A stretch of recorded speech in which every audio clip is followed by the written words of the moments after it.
muri iki gitondo twabashije kwica Ali Larijani, umuyobozi wa Revolutionary Guards, agatsiko k'abagizi ba nabi kari gukora iterabwoba mu mujyi wa Tehran no muri Iran yose.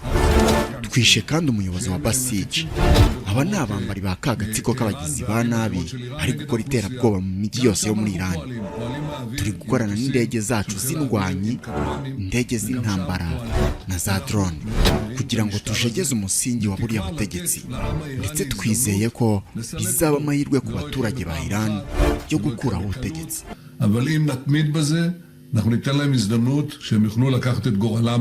Reka twubike amacupa twegura inyandiko. Ni inzozi mbi z'abanya-Iran kubanyagaza na Palestine muri rusange, bo ni shitani yigize umuntu, idayimoni igenda. Uwo mvuga ni Benjamin Netanyahu, minisitiri w'intebe wa Israel. This is sheer madness. It's insane and we won't do it. Uyu niwe mugabo umaze imyaka myinshi ategeka iki gihugu nka minisitiri w'intebe, kuko amaze kuyobora Israel muri manda nyinshi, ariko mu myaka itandukanye akavaho akagenda akongera akagaruka. Mubwo yatorewe bwa mbere kuyobora Israel tariki ya 18 z'ukwa gatandatu mu 1996, ageza mu 1999. Yaragiye agaruka nyuma y'imyaka 10, maze ku itariki 31 z'ukwa gatatu 2009 arongera aratorwa, arayobora ageza ku itariki ya 13 z'ukwa gatandatu muri 2021. Ubu rero ari mu yindi manda yatangiye ku itariki ya 29 z'ukwa 12 muri 2022, akaba ari utegeka Israel kugeza uyu munsi. Iyo myaka yose yamwiteranije ni utegetse Israel igihe kirekire, amaze imyaka irenga 19. Netanyahu mu byaranze ubutegetsi bwe bwose ni ukwiyemeza guhangana n'abanzi ba Israel hafi neza nk'uko abaminisitiri b'intebe ba mbere b'iki gihugu nka David Ben Gurion na Levi Eshkol ndetse na Madame Golda Meir babikoze mu myaka ya za 40, 50, 60 na za 70 mu ntambara zihambaye iki gihugu cyahanganyemo n'ibihugu by'Abarabu. Ibi Netanyahu bizwiho cyane kuba ari ikintu yagize intego yo kuva ku munsi wa mbere. Ugiye kureba ku butegetsi bwe, Netanyahu yatanze amabwiriza menshi haba ku kigo cy'ubutasi cya Mossad ndetse n'igisirikare cya Israel IDF yo gukora ibikorwa byo guhitana abanzi ba Israel. Ku butegetsi bwa Benjamin Netanyahu ni operasiyo nyinshi zakozwe zihitana benshi mu barwanyije Israel ntabwo bafite cyangwa kujijinganya. Ibi binatuma Netanyahu agira umwanya wihariye mu baturage b'abanya-Israel, kuko bisa naho ariyo karita yonyine azi gukina ituma naguma ku butegetsi, ku buryo rwose y'abanya-Israel babona basumbirijwe kababayeho, abanzi babo bafite imbaraga, bagira bati nimugarure Benjamin Netanyahu ni ushoboye ibi bintu. So to the remaining Hamas leaders and to the jailers of our hostages, I now say, lay down your arms. Let my people go. Free the hostages. All of them. The whole 48. Free the hostages now.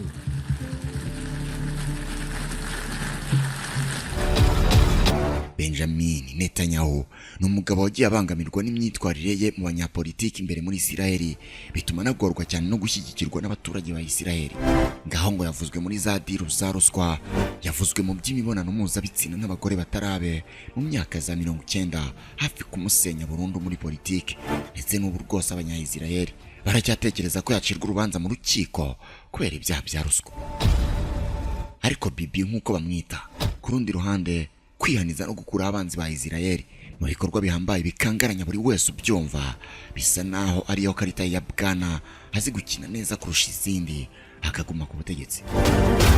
N'ubu kuva yagaruka ku butegetsi ku nshuro ya gatatu tariki ya 29 z'ukwa 12 2022, igihe kinini akimaze mu ntambara, uburyo rwose neza ibitera igisirikare cye bwa muri Iran guhera mu rukerera rwo kwa gatandatu tariki ya 28 z'ukwa 2 muri operation The Roar of Lion, cyangwa se umutonomo w'intare, byamugarura igitinyiro cyane mu baturage b'abanya-Israel, aho n'abatavuga rumwe n'ubutegetsi bwe bahora barota kumwirukana mu ngoro ya minisitiri w'intebe wa Israel ubutazagaruka. Uyu munsi nabo bamuri inyuma mu bikorwa byo guhangana no gusenya Iran nk'uko babyita.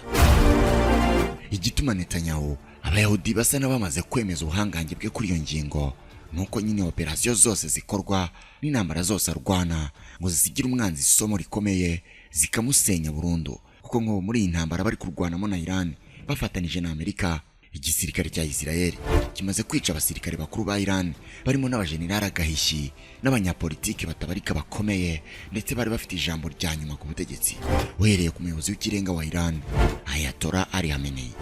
Ndetse Isirayeli ivuga ko izanyurwa imukurikije umuhungu we wamusimbuye ku butegetsi bwa Ayatollah Mojtaba Khamenei. Birasa naho kuri inshuro Netanyahu cyangwa se Bibi nk'uko bamwita ashaka gusenya burundu ubutegetsi bwa Iran n'igihugu cya Iran muri rusange, nk'uko yagiye abivuga kenshi mu myaka irenga 30 ishize. Ariko se azabibasha?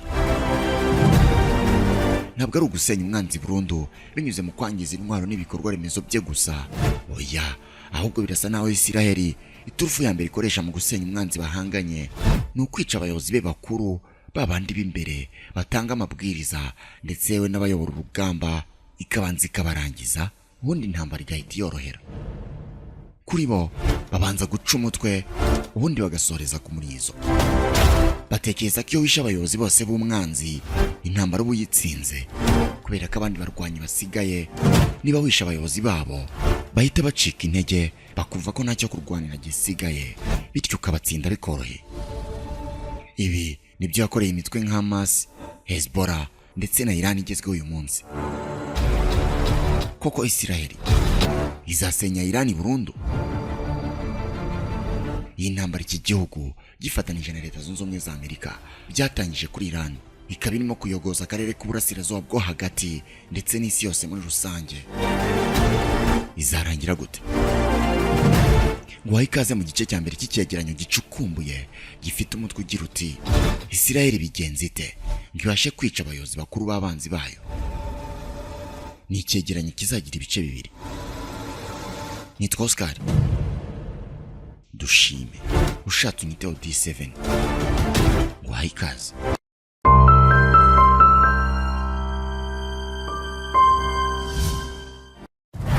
Ujye utekereza aho wagana mu gihe ukeneye kwisuzumisha cyangwa gusuzumisha uwawe amarozi y'ubwoko bwose, bwabo ubutegano, ubutamikano, ubutongerano n'imyuka mibi.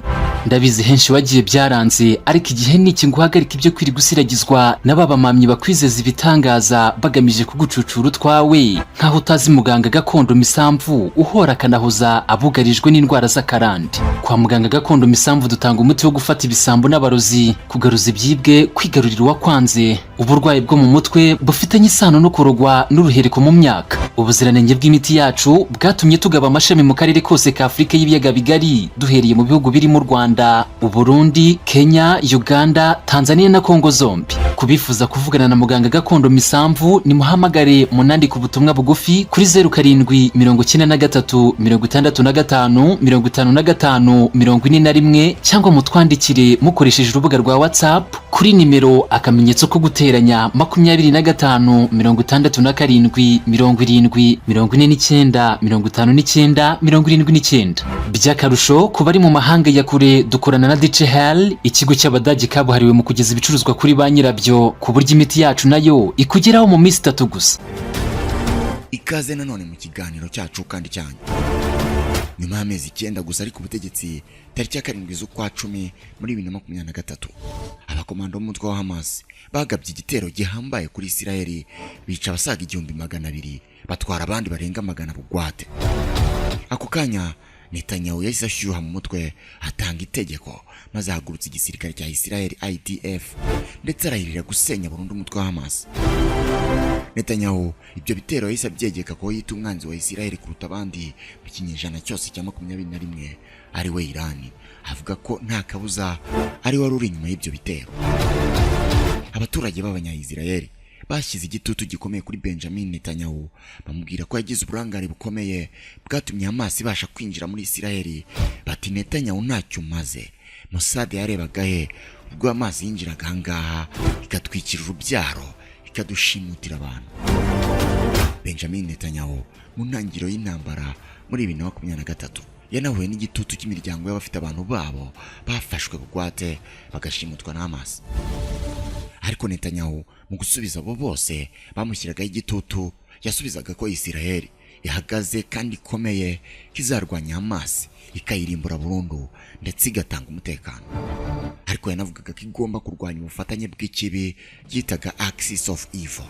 Aha yabaga avuga Iran n'imitwe ishyigikiye irimo Hamas nyine, Hezbollah n'abahuti bo muri Yemen. Kuri benshi iki gihe batekerezaga ko Benjamin Netanyahu ari kuvuga amagambo ya politike biri aho ngaho agira ngo yikize abanyapolitike batavuga rumwe nawe, ndetse n'abaturage bari bariye karungu bamubaza ukuntu yarangaye kugeza Hamas igeze mu midugudu y'Abayahudi igatsemba benshi. Ariko bisa naho Benjamin Netanyahu wari umaze amezi 9 gusa ku butegetsi muri manda ye ya gatatu we yarakomeje. Bisa naho intambara yaragiye kuyikoresha ngo yigarurire imitima y'Abayahudi bari baramutakarije icyizere ubwo yavaga ku butegetsi mu kwezi kwa gatandatu kwa 2021. Gahunda ya mbere ya Benjamin Netanyahu kwari kubanza kihaniza Hamas mu maso y'isi yose mu kuyiha gasopo ya nyuma kugira ngo itazongera kumenyera Israel ukundi. Benjamin Netanyahu yahise atangiza ibitero bikomeye muri Gaza, maze igisirikare cya Israel mu bitero bihambaye by'indege zararika Gaza. Abaturage b'abasivile bahinduye ubwisho na Hamas ntacyo bari bavuze kuri Netanyahu wari wariye karungu, yabiciye kubamara. Ninja zigaramye mu mihanda n'ababyeyi babo bose baguye mu mujinya wo guhora wa Israel. Kuri inshuro Benjamin Netanyahu yahagurukanye umujinya mwinshi cyane wose ahorondumurira kuri Hamas mu bitero bikomeye cyane. Ariko buri wese yatekerezaga ko ari nk'ibisanzwe ko hari yagiye kubaho ibitero by'igihe gito nk'uko byajyaga bibaho n'ubundi. Ariko Netanyahu we yari yamaze gufata icyemezo cyo gusenya Hamas burundu, niyo byamusaba gushyira hasi Gaza yose. Abatekerezaga ko ari intambara y'igihe gito batunguwe no kuba mu mpera z'ukwezi kwa 10 ubwo ni tariki ya 27 z'ukwa 10 2023, hashize iminsi 20 gusa Hamas itangije ibitero kuri Israel. Igisirikare cya Israel kirwanira ku butaka cyarinjiye muri Gaza. Ibintu byari bihinduye isura. Icyo gihe wari umuvugizi w'igisirikare cya Israel, Brigadier General Daniel Hagari, tariki ya 28 z'ukwa 10 2023, yemeje ko igisirikare cya Israel kinjiye mu burasirazuba bwa Gaza mu ijoro rya tariki ya 27 z'ukwa 10. Intego kwari ugusubiza mu rugo abashimuswe na Hamas. Ariko ikindi gikomeye nk'uko Bose Netanyahu yari yabivuze kwari ugusenya Hamas burundu. Mu gihe ibitero bya Israel byatangiraga kuri Hamas, umutwe wa Hezbollah muri Liban n'abahuti bo muri Yemen nabo batangiye kurasa kuri Israel mu rwego rwo guhorera Hamas. Aho noneho Benjamin Netanyahu yabwiye isi yose ati nimurebe ubufatanye bwa Sekibi buyobowe na Iran burashaka gusenya igihugu cya bene Yakobo bagakorera jenoside Abayahudi. Ararahira ati tuzabarwanya kandi tuzabatsinda. Yasaga ntari kubwira Iran. Agenda ya Netanyahu yahaye Mossad na IDF no kurwanya Hamas haherewe ku kwica abayobozi bayo bakuru. Izo nizo nshingano inzego zari zifite, kuko Netanyahu we yemera ko abategetsi b'ingabo ari bo bafite umurongo runaka, ari nayo mpamvu Israel mu bitero byayo ibishaka kwica abayobozi. Mu kurwanya Hamas hishwe ari we wese ushobora gutanga amabwiriza kuri Hamas, haba mu bya politike cyangwa mu bya gisirikare. N'urutonde rurerure uhereye kuri Ismail Haniyeh, umuyobozi wa Hamas mu bya politike wiciwe Iran muri Iran tariki ya 31 z'ukwa 8 2024. Ibi ntibyarangiriye aho, kuko n'abamusimbuye babiciye kubamara, kuko nyuma y'urupfu rwa Haniyeh yasimbuwe na Yahya Sinwar ngo ayobore Hamas. Icyo gihe nawe yahise ajya ku rutonde rw'abagombaga kwicwa na Israel. Nyuma y'amezi 2 gusa, tariki ya 18 z'ukwa 10 2024, Yahya Sinwar wayoboraga Hamas nawe yarishwe. Icyo gihe wari minisitiri w'ububanyi n'amahanga wa Israel, Bwana Israel Katz, yavuze ko umuyobozi wa Hamas Yahya Sinwar yicemwe n'abandi bayobozi batatu bari kumwe mu gitero ingabo za Israel zagabye muri Gaza. Yagize ati iki ni ikintu gikomeye kandi n'insinzi ikomeye kuri Israel yagezeho mu kurwanya umutwe w'iterabwoba ushingiye ku idini ya Islam ufashwa na Iran.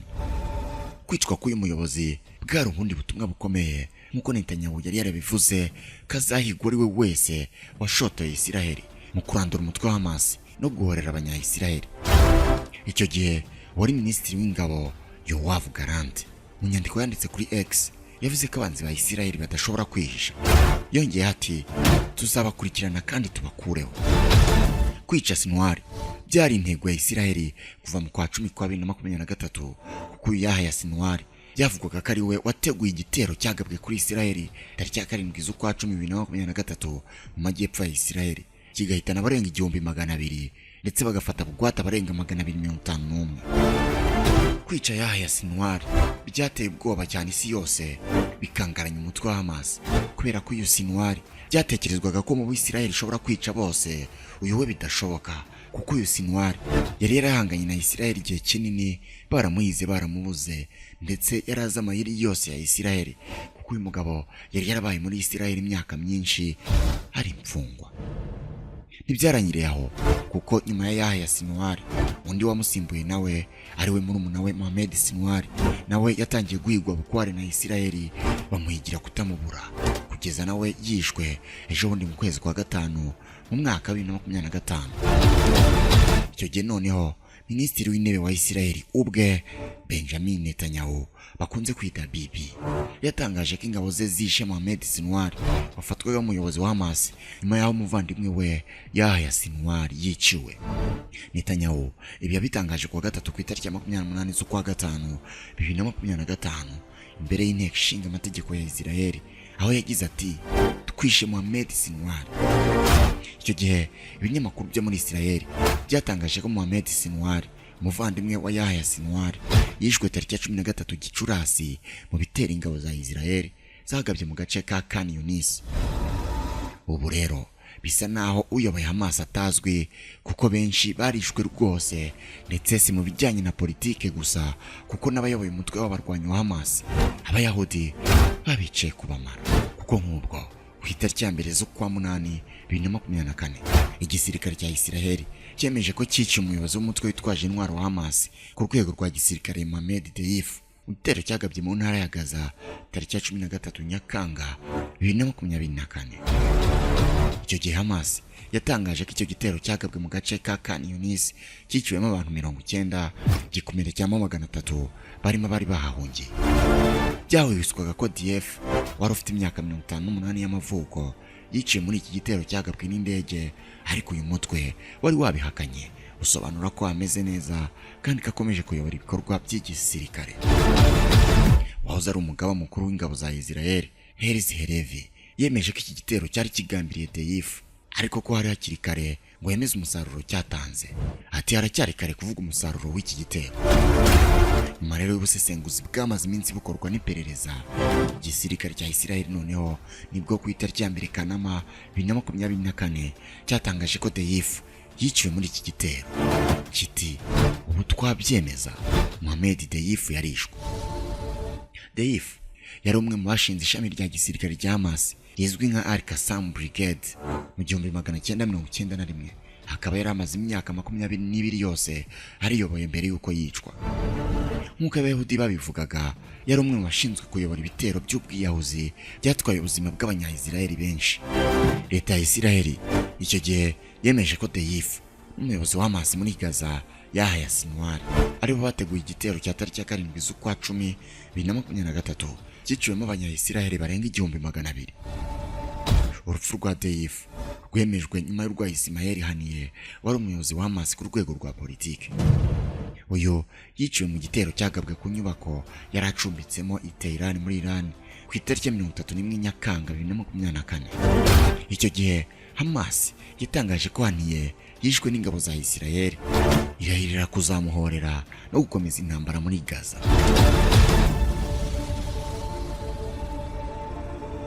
Mu myaka hafi 3 ishize intambara irwanwa muri Gaza hamaze kwicwa Abanyapalestine barenga 72,000 nk'uko bitangazwa na Minisiteri y'Ubuzima muri Palestine. Gaza yarasenyutse bikomeye. Abari abayobozi ba Hamas benshi cyane umwe ku wundi barishwe, indake zabo zarasenywe, abarwanyi bayo barishwe bikomeye. Gusa uyu mutwe uracyarwana, ariko bisa naho Hamas itazongera kuba iyo yariyo nyuma y'igitero cya tariki ya 7 z'ukwa 10 2023 kuko Netanyahu yagambiriye kuyisenya burundu nubwo itararambarara, ariko ayigeze ubu birasa naho uyu mutwe utagifite ubushobozi bwo gukora intambara kuri Isiraheli. uretse kwirwanaho gusa ngo utarimbuka burundu. N'ubu kandi Isiraheli nta guhagarara, iracyakomeje ibitero muri Gaza, aho kugeza n'ubu nyuma y'imyaka hafi 3 bakigabaye ibitero. Isi yose yaratakambye iti rwose Netanyahu uri kwica abana b'inzirakarengane, naho abasivile n'ibitandukanye na Hamas twe turashaka kuyirimbura burundu. Netanyahu yakoze amahano menshi muri Gaza mu kurwanya no gushaka kurimbura Hamas, kugeza nakoze ibyo benshi bisi bya by'intambara birimo kwica abasivile biganjemo abagore n'abana ndetse no kubicisha inzara, ku buryo byageze naho uyu mugabo ashyirirwaho impapuro zo kumuta muri yombi n'urukiko mpuzamahanga mpanabyaha.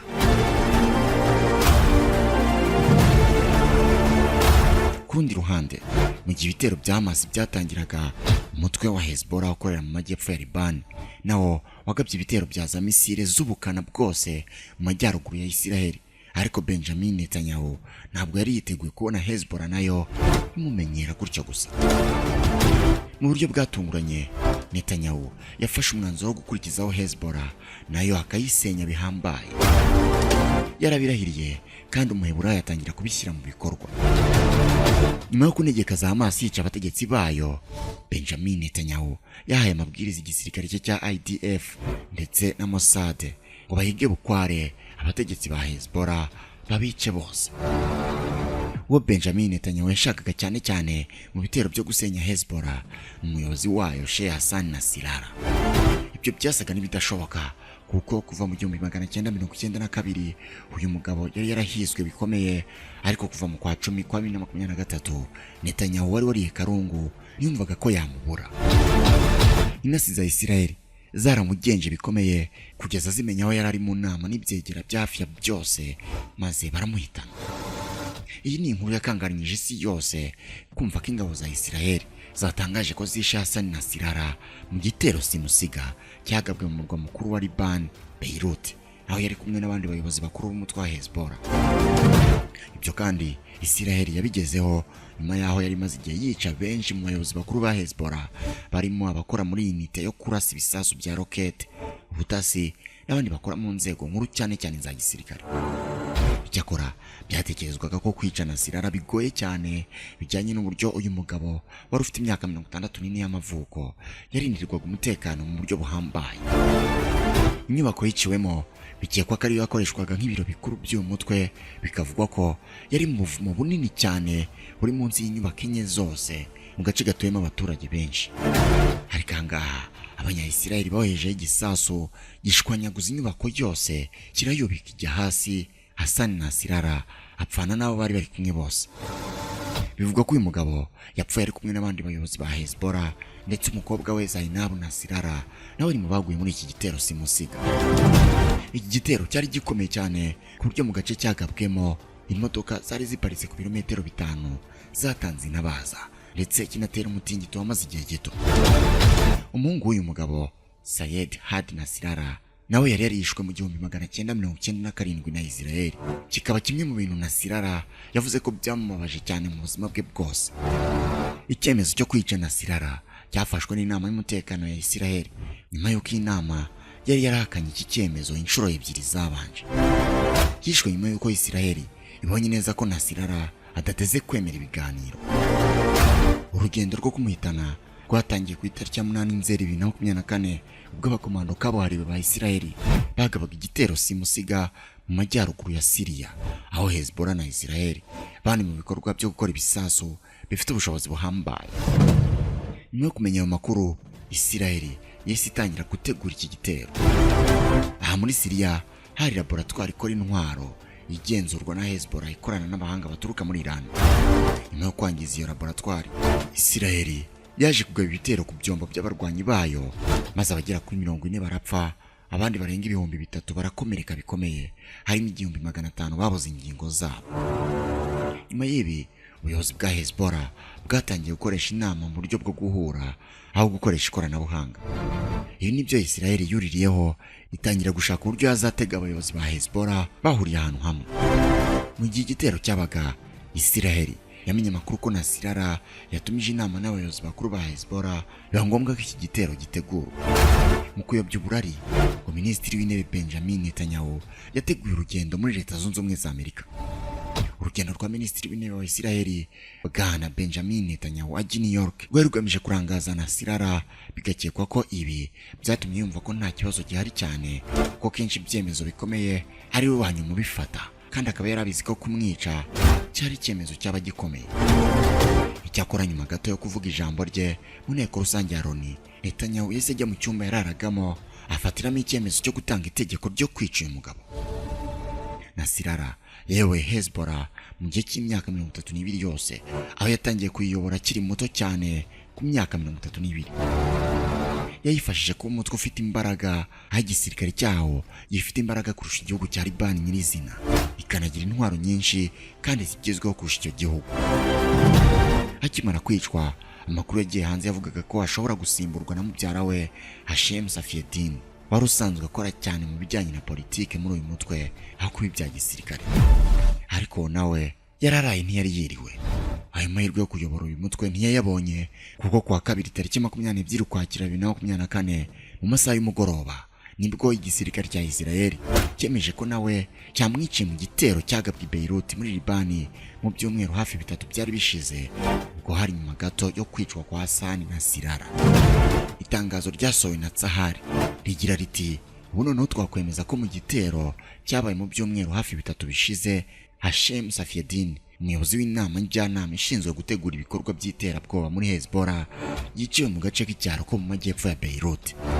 Muri icyo gitero kandi Isiraheli yatangaje ko yiciyemo uwitwa Ali Hussein Hazima, nawe wari mu bayobozi bakuru ba Hezbollah. General Herizi Halevi wari umuyobozi w'igisirikare cya Isiraheli icyo gihe, mu itangazo yasohoye yagize ati, twabonye wasimbuye Nasirara ku butegetsi n'umubare munini w'abayobozi bakuru ba Hezbollah. Tuzagira kundi uwo ari we wese uzahungabanya umutekano w'abaturage ba leta ya Isiraheli.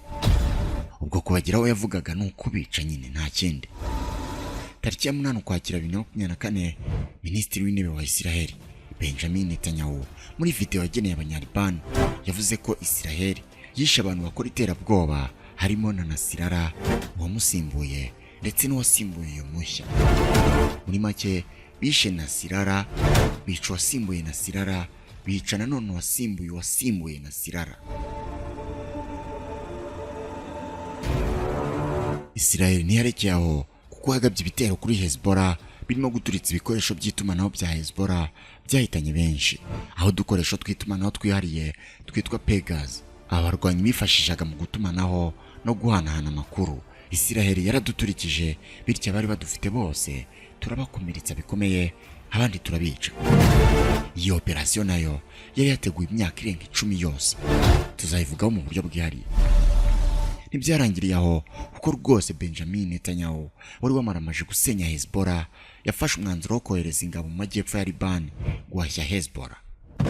Tariki ya 1 z'ukwa 10 2024, ingabo za Isiraheli zatangije ibitero byo ku butaka mu majyepfo ya Libani mu rugamba rwo gutsinsura umutwe wa Hezbollah. Ibitero byatangiye nyuma y'igihe kirekire Isiraheli ikoresha indege z'intambara mu majyepfo ya Libani, cyane cyane mu gace kegereye umupaka wa Isiraheli na Libani. Ibitero byagabwe nyuma y'aho abanyapolitike bakomeye muri Isiraheli bose bari bamaze kubyemeza ko ari cyo cyiciro gikurikiyeho ku rugamba rwo kurwanya Hezbollah, umutwe wavuga ko ushyigikiwe n'ingabo za Iran. Hari hashize umwaka Hezbollah igaba ibitero kuri Isiraheli, kuko yari yaratangiye kugaba ibitero kuri Isiraheli kuva ku munsi igihugu cyatangiraga ibitero byacyo kuri Gaza mu Ukwakira kwa 2023 nyuma y'igitero cy'umutwe wa Hamas. Umwaka wagiye kuzura Isiraheli itangije ibitero muri Gaza, Hezbollah nayo imerewe nabi, ko nayo yari imaze kuba umutwe wacitse intege bikomeye, kuko naho abayobozi bawo benshi bari barishwe, aho benshi bari baricamwe na Hassan Nasirara. Gusenya Hezbollah bikomeye byarakaje cyane Iran, kuko yasaga naho ari ubwayo yaremye umutwe mu bushobozi bwawo, maze nayo igaba ibitero bya za misile balistike, misile zitabarika kuri Isiraheli muri operasiyo yamenyekanye nka True Promise, isezerano nyaryo ryo kugaba ibitero kuri Isiraheli bikozwe n'igisirikare cya Iran. Ni ibitero leta ya Iran yemeje ko yabikoze mu rwego rwo guhorera abayobozi b'umutwe wa Hezbollah wo muri Libani bishwe mu gitero ingabo za Isiraheli zagabye mu mujyi wa Beirut muri Libani nyine.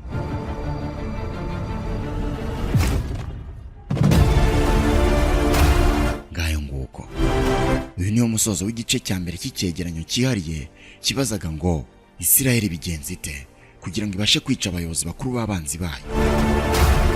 Mu gice cya kabiri nzakubwira noneho ko ntambara yihariye ya Isiraheli na Iran yari igiye gutangira igamije guhorera abayobozi ba Hezbollah n'aba Hamas, ariko nyamara mu buryo bw'imbusana ahubwo bikarangira ihitanye umuyobozi w'ikirenga wa Iran n'umuryango we hafi ya wose, cyo kimwe n'abandi bayobozi bakuru muri politike n'igisirikare batagira ingano. Intambara n'ubu igikomeje. Wakoze cyane kubana natwe muri iki gice cya mbere. Nitwa Oscar. Dushime ushatse unyite D7. Naho ubutaha Imana ibarinde. Ese nawe wajya guzongwa n'ikibazo kibura n'ihenda ry'ibicanwa? Umva, rekeraho guhangayika, kuko hamwe na quick cooking ibyo byabaye amateka. Muri quick cooking tugukorera amashyiga meza kandi agezweho, ubwiza bwayo bw'inyuma bukajyana no gukora neza kwayo. Muri quick cooking nitwe twenyine tugukorera amashyiga y'ubwoko bwose, yaba yimukanwa ndetse n'ayubakiye ahantu hamwe. Iby'ingano y'umuriro wayo ntubigireho ikibazo, kuko ushobora kuwugabanya cyangwa ukawongera bitewe n'ibyo utetse. Umva gashya rero, aya mashyiga ushobora kuyakoreshamo amakara, inshenga, cyangwa ukaba wakoresha inkwi. Hari ibyiza biruta byose. Akarusho gutunga aya mashyiga icyarimwe ni no gusevinga amafaranga yawe, kuko akoranye umwihariko wo gukonsoma umuriro muke cyane kandi ibyo utetse bigashya neza.